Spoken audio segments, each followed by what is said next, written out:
Good morning. It's early, it's a dark, gloomy morning this morning, and it is also the 1st of October. What more could we really ask for? And I've actually got both of the dogs here with me. Poppy's by my feet. And this morning I was just standing in the field with the two dogs running around in my pajamas with a big coat zipped up and my wellies on.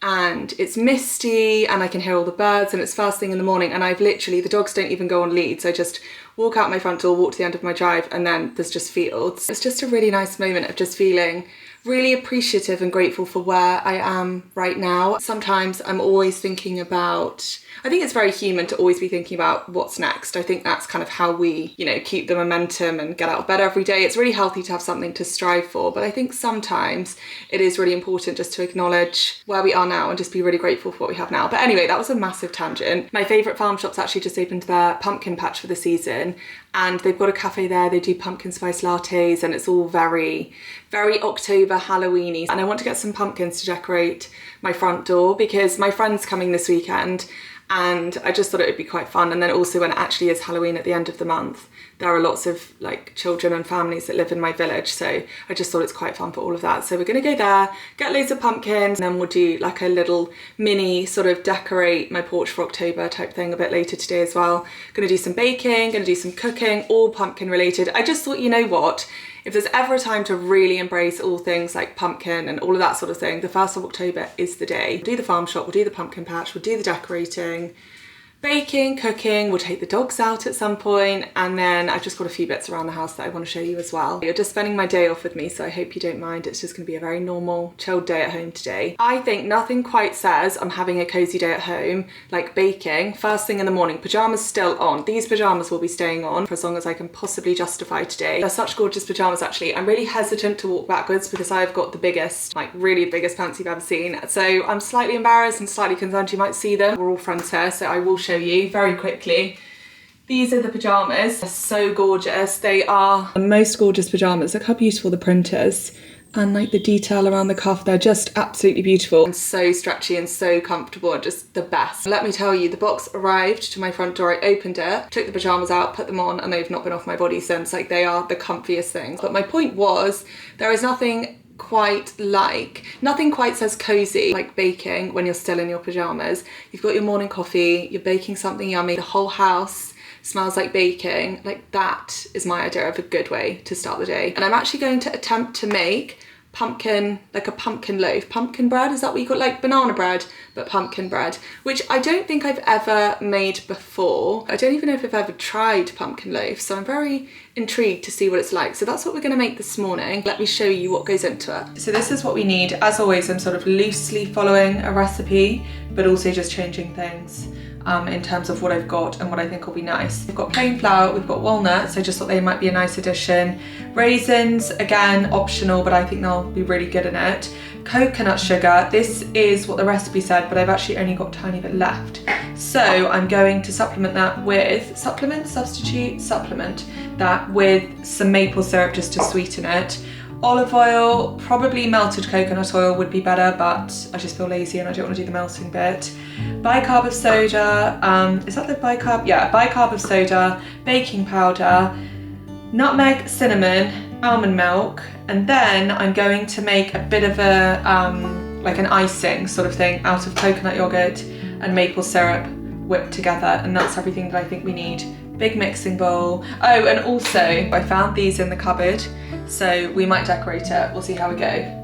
So I'm mixing together all of the dry ingredients first.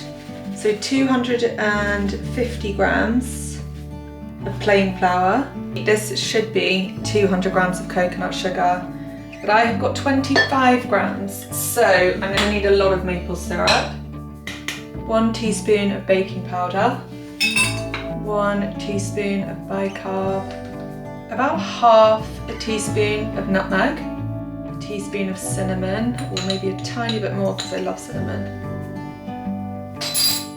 And then I'm gonna transfer all of that into this bowl. Mix this. Pumpkin puree. That's about 400 grams. 4 tablespoons of almond milk.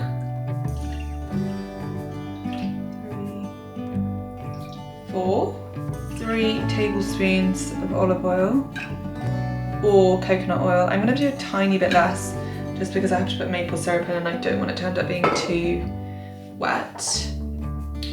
So I'm gonna add 1, 2, 3 of maple syrup and just see, I'll just taste and see how sweet that ends up being. So I'm gonna mix this.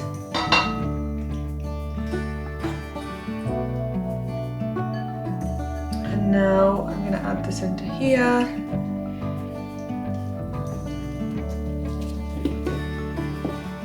Okay, so now I'm gonna add in some raisins, just doing this by eye really, and I'm going to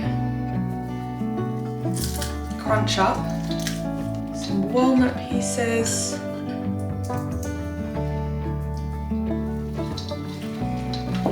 Whenever I have banana bread or any kind of loaf, it's always the chocolate chips or the walnuts or the raisins or whatever that are the best bits, so I go quite heavy-handed with these.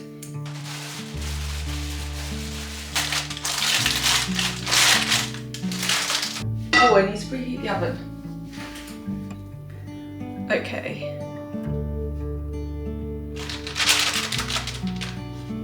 I've never made this before, so texture-wise, I don't really know what we should be aiming for at this stage.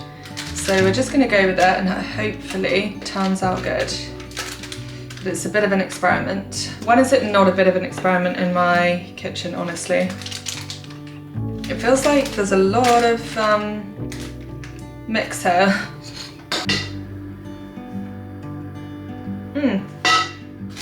Well, it tastes good at this point. Yum. Okay, so this now needs to go in the oven for about 45 minutes, which is quite a long time, I feel like. Banana bread doesn't take that long, I don't think. But yeah, about 45 minutes, and then we can do the icing. I'm actually just going to quickly mix up the icing now, and then I can put it into the fridge. So, just a couple of big heaped spoons, a little bit more of coconut yogurt, and then some maple syrup for sweetness. That is so delicious, so I'm just going to pop that in the fridge. Okay, it's out of the oven. I've actually been letting it cool just for a little bit so that we can do the icing.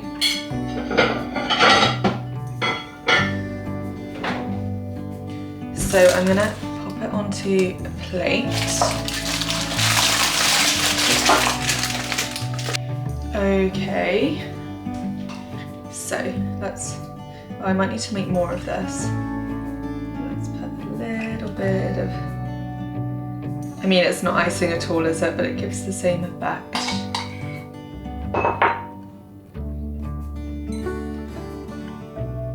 Is this gonna look cute or not really? Does that look cute or no?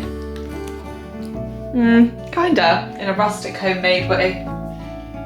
Just doing a really light sprinkling. Cute!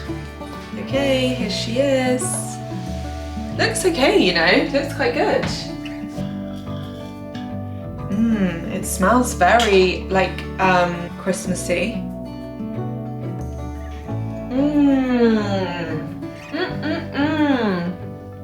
That is so much nicer than I thought it was going to be. That's delicious. Oh my god, that's so good.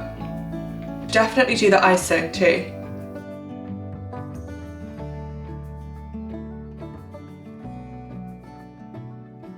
If you're wondering what level of chilled we are today, that pumpkin bread was in the oven for the best part of an hour and we're still not dressed. We're still not dressed, are we, girl? Honestly, I wouldn't have it any other way. It's still dark and gloomy outside. Let's talk about the pumpkin bread because I'm not joking. This is now my second slice. It's so good.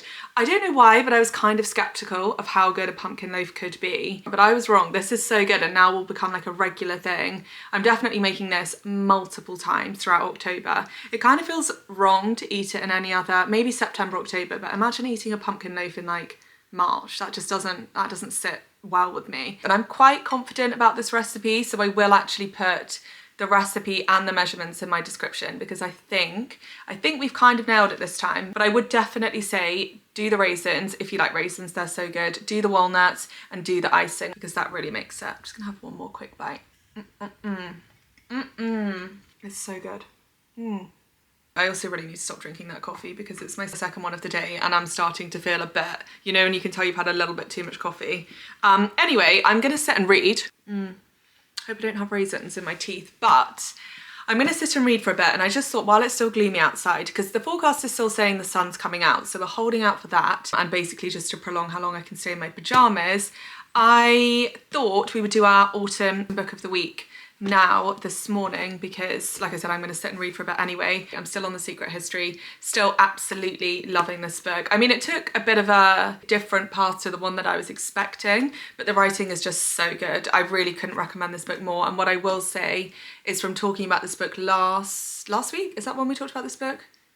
Whenever I talked about this book, the feedback from all of you has also been that it's one of your favourite books of all time, so strongly recommend this one. But anyway, we've talked about that book so much. This week's book of the week is The Picture of Dorian Gray by Oscar Wilde, which is another classic. I've seen it described as sort of like gothic. It's also set in the Victorian era, which is one of my absolute favourite sort of periods of time. I love any films, any TV shows set in that time.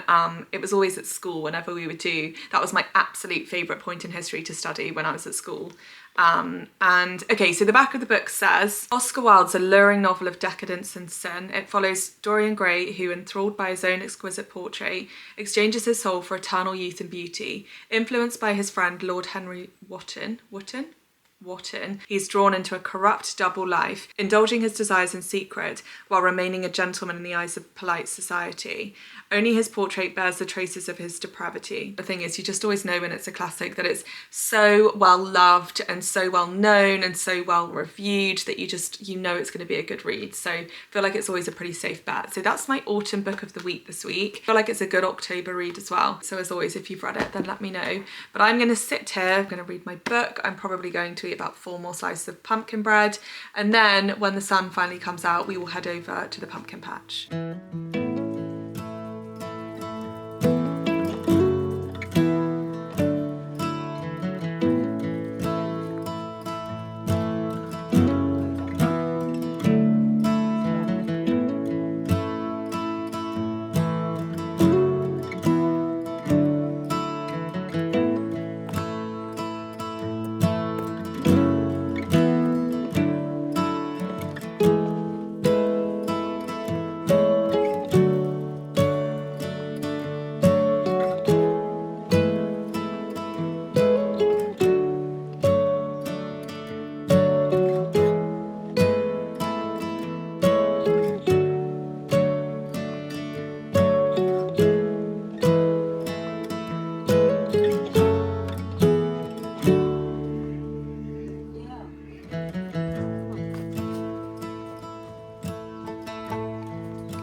Okay, we're dressed and ready for the pumpkin patch. The dogs are barking at something, but we're just going to try and ignore that.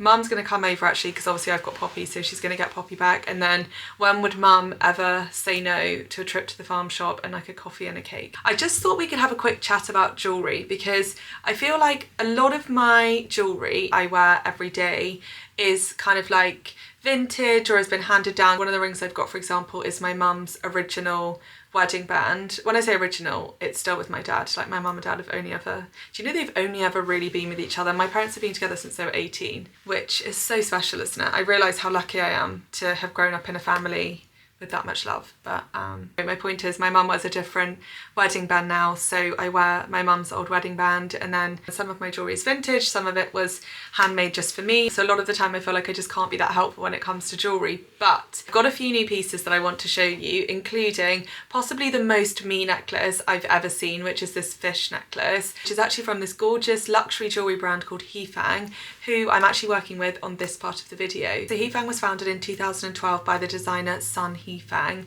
and it's kind of all about this playful sophistication, timeless elegance, and really has this big sort of storytelling piece to the brand. The pieces are very unique, which I love, but what I think they do so well is they make really unique, fun, playful pieces, but they make them so wearable.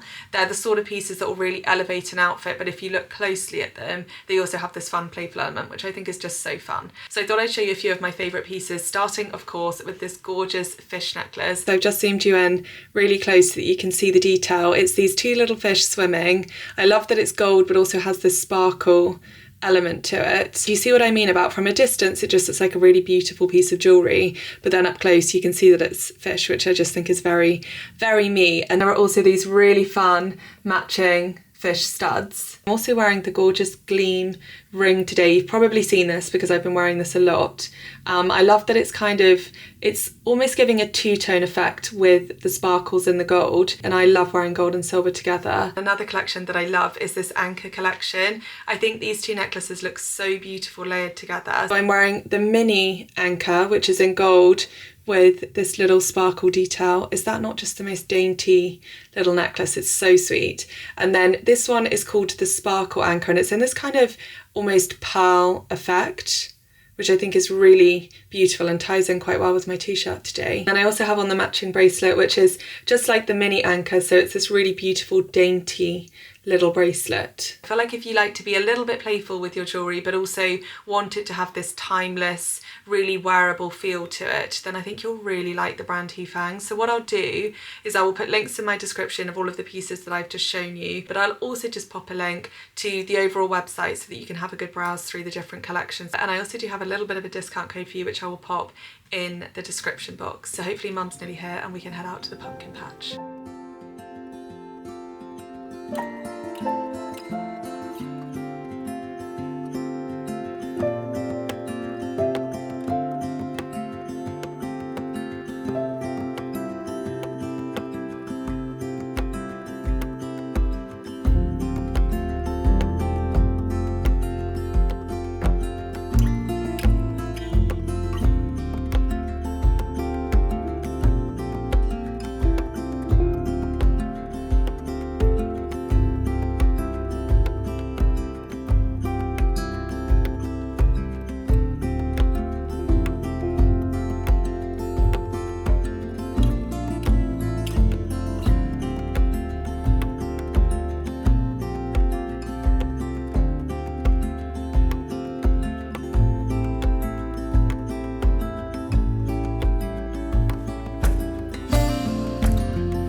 Okay, I have approximately 700 pumpkins in my boot. That's what it feels like anyway. It's probably not, it might not even be 15, but I feel like I've got a lot of pumpkins. I will admit to you though, I got a couple from the pumpkin patch because we want to support our local businesses, we want to support the pumpkin patch, but I did also go to Tesco on the way home and pick up a couple more. So we have quite a few pumpkins in the boot. And this just arrived. I actually ordered this yesterday from Amazon because it was kind of a last minute thought. I have some really beautiful natural wreaths from last year that I thought if I just packaged up well and kept them safe that they would do again this autumn, but they've gone mouldy, which maybe that was obvious, but I didn't realise. So I've obviously had to get rid of them. So yesterday I thought, let's just have a quick look on Amazon. And this came up and I wasn't expecting much, but it's actually not too bad. It doesn't look, it's not sort of, you know, some of them can be quite garish and quite over the top and quite obviously very sort of plasticky, but this is not too bad. We'll see how it looks when it goes on the front door. But yeah, it's just from Amazon, so I can link it. I'm really quite pleased with it actually. It's turned out a lot better than I was expecting. So I'm gonna go and cart the 500 pumpkins that I've got out of my boot, and then we can start decorating the front door.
I was just making up the guest bed because Ella's coming to stay for the weekend. I'm going to vlog all weekend as well actually, so that's going to be really fun. And I remembered I wanted to change my own bed and show you my new bed sheets that I got from Piglet. So we've got the full works. I've got a new fitted sheet, I've got a new duvet cover, I've got new pillowcases, and I've also gone for, which I've never had before, I want to call it a valance. Valance sounds ridiculous. It cannot be called a valance. You know, valance is criminal. It cannot be called that. So I think it's called a valance. You know, like the kind of frilly bit that goes around the bottom of your bed? Got one of those, which I've never had. I just thought it's quite like cottagey, and I don't know, let's just see how it goes. But I went for this print. I've also mixed and matched a bit because I don't know if you saw the vlog where we went into the Piglet shop. They had kind of mixed and matched different colours, different patterns, different textures, and it looked so good. It just looked so cozy and so nice. I thought I would dip my toe in with doing that, and when I say dip my toe in, all I actually ended up getting was one set of my pillows are a different print. They're this gingham print. It's 100% linen, all of it, which is so gorgeous. Actually, this is such a tangent, but just looking at Rue has reminded me that I have seen recently just a couple of comments about when I very first moved into this house. I think I even cried actually, like, well, there was definitely teary eyes when I was talking to you about the fact that when we first moved, Rue was having a bit of a hard time settling in to this house. And because she'd spent so much time with my parents at their house while I was moving, and then because this also was a completely unfamiliar kind of environment to her, there was a period of time where, which was really sad, and I can see why it made me upset, but basically whenever she would come here, she would just really not seem herself and basically just want to be going back to my parents' house, which made me feel, because obviously she's mine and I love her so much, it made me feel really sad because it felt like she didn't, although I know it's ridiculous and it was never about this, it made me feel like she didn't want to be with me, she wanted to be with my parents. So I'd kind of said that to you at the time and just said how it was making me feel, and then just said, like, you know, had any of you had similar experiences? And at the time, I had so many lovely messages and so many lovely comments just saying that you've had really similar things and that Rue just needs a bit of time to adjust to being in a new house and all of that sort of thing, which was really helpful and really made me feel better about it all. I mean, it seems kind of silly, but I also I feel for that version of me, because I was also in a completely new house. I was living on my own for the first time in 4 years, and then when my dog seemed like she didn't even want to be with me, I feel for myself, even though it's a small silly thing. And would you believe it's been almost a year that I've lived in this house? Like, that's how much time has flown by, which is crazy. Obviously she's completely used to the house now. We both have our routines. She has such a little routine, and actually what's really sweet is that I feel like Rue and I are actually closer and we've got more of a bond than ever recently, and I think it's maybe because it's just us two that are in the house, but we are so bonded. Like, I've always been bonded from the day I bought that dog home. Actually, from the first day I ever met Rue, I just knew she was my dog. I loved her so much. But anyway, I feel like she's really bonded to me and that I'm really her person, because now, even when we go to my parents' house, she does this really sweet thing, which is whenever I stand up and like I might just go to make a cup of tea or something, she gets up and follows me and like is looking up at me, kind of being like, are we going home, mum? Or where are we going? Or whatever you're doing, mum, I'm doing it with you. So yeah, I mean, you can see she's like my little shadow. She's always everywhere that I am. And now, because Rue and I have got such a strong bond and she's so happy and so comfortable that this is her house, we also have a really good situation with the fact that whenever I'm really busy with work or whenever I have to go somewhere for the day, she loves going to my parents' house and just like has a really fun day there with them. And then when I go and pick her up at the end of the day or the next day or whatever it is, she's always so happy coming home with me. So it's all really good. And I wanted to say that because some of the messages I've had from you are kind of saying that you're in a similar situation and how did it work out? It's just time. And I know you all told me that, so thank you, because that was very reassuring at the time, but it was just a time thing. She just needed to get used to her new house and her new surroundings and all of that sort of thing. Anyway, I thought I'm going to put this on now, which I'll do with you, and then we can see what it looks like. How can I possibly move her to make the bed? Oh, I'm sorry, darling. Mummy has to make the bed. You are so cute. Why don't you go downstairs and see Poppy? Yeah, that's your favourite word, isn't it? It's your favourite person or dog in the whole world, Poppy. Yeah, that's a good word, isn't it? That's a good word. Aww. I love you. Okay, I'll change the bed when you wake up. Yeah, I'll leave you to have your nap. She's so cosy and cuddly and warm, I can't move her. She'll probably get up when I go downstairs anyway.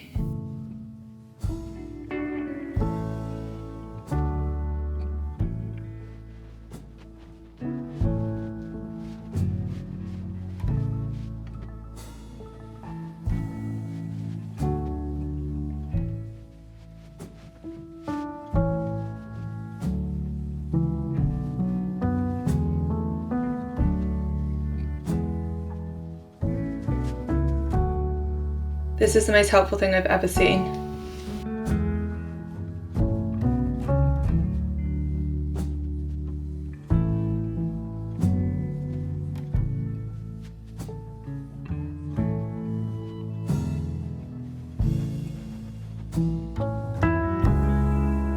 You know, my mum only taught me the other day that you kind of like button them backwards to hide the button. I've been doing that wrong my entire life. I'll tell you a good pillow hack, other than obviously doing the pillowcase inside out. I have Super King pillows, but I get standard size pillowcases and it just makes them really full.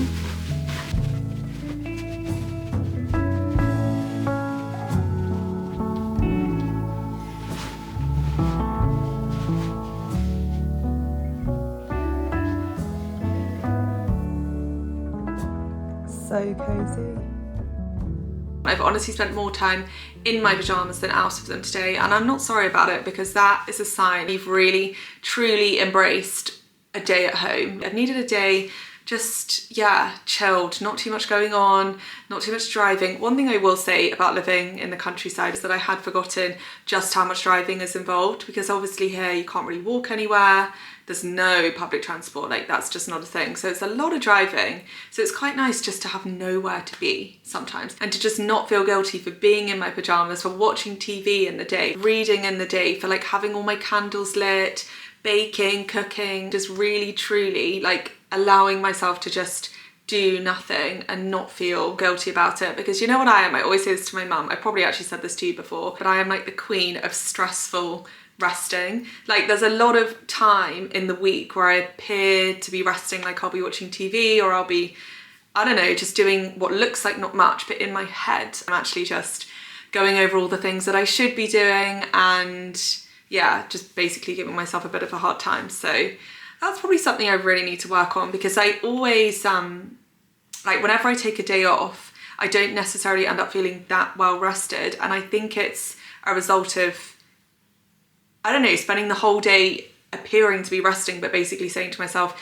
you've got this to do, you've got that to do, you need to do this, and like doing to-do lists. Like my idea of a day off involves creating to-do lists and planning, and yeah, I guess, anyway, whatever. My point being, today's been really nice. I feel like, yeah, it's just been really nice. But it might have been really boring for you, so I'm really sorry if that is the case. This is what I'm really doing today, so I thought I'd just hang out with you for the day, so I hope you haven't minded. But anyway, I'm making dinner now, and I think I said this morning, but we are of course making pumpkin pasta, because what else would we in fact make on the 1st of October? And I had pumpkin puree left over from this morning from the baking, so I thought let's just do the recipe tonight. Let's just try it. Again, have I had pumpkin pasta before? Like, you might actually remember better than me. I feel like it's something I would have made before, but I also can't remember making it or even trying it. Also, for some reason, I can't get my head around the fact that it won't be sweet. I think because all of the pumpkin things that I eat and drink are always sweet, I've associated pumpkin, which is actually a vegetable, with being sweet, so it's just not the case. But I keep thinking about dinner and thinking, isn't that going to be really weird because it'll be sweet, but it's not going to be sweet, and hopefully it's going to be really good. So I'm going to attempt to make pumpkin pasta. I'm going to put, I actually bought, this is a bit of a treat because I don't normally buy anything like this, but I bought some kind of like plant-based little bacon pieces because I just thought that would be really yummy in this, and it would make it a nice treat.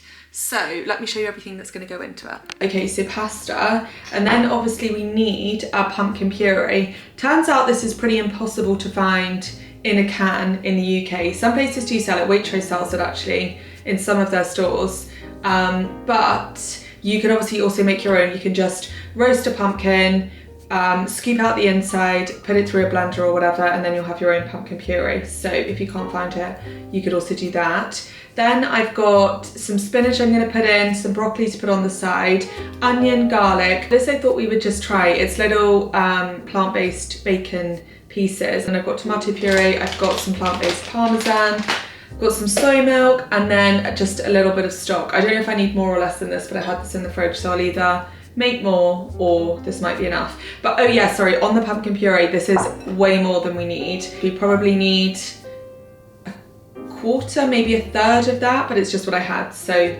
I am going to chop up my onion, chop up my garlic. Actually, while I'm doing that, I'll also cook the pasta, and I think this is a one pot. Can we do it in one pot? Yeah, I think we can do a one pot situation with this, which is always my favorite, as we know.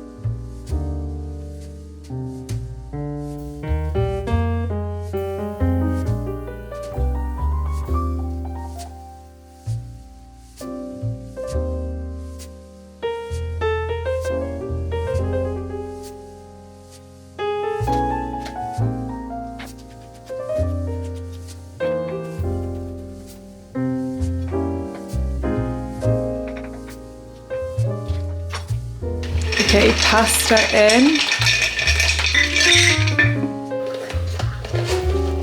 Little pinch of salt.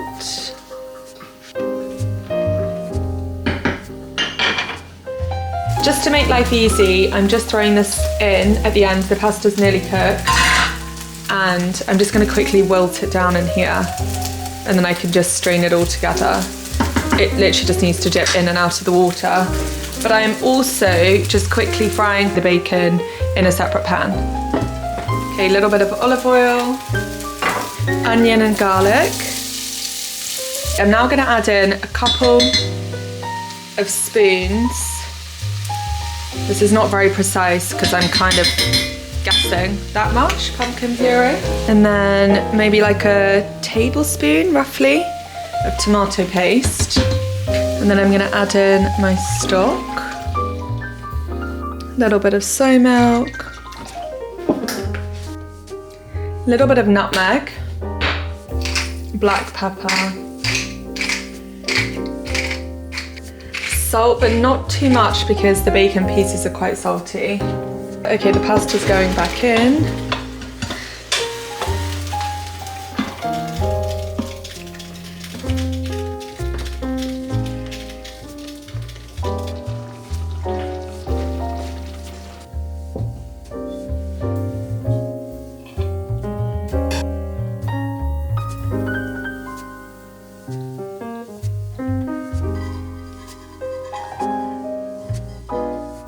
Okay, little bit of parmesan.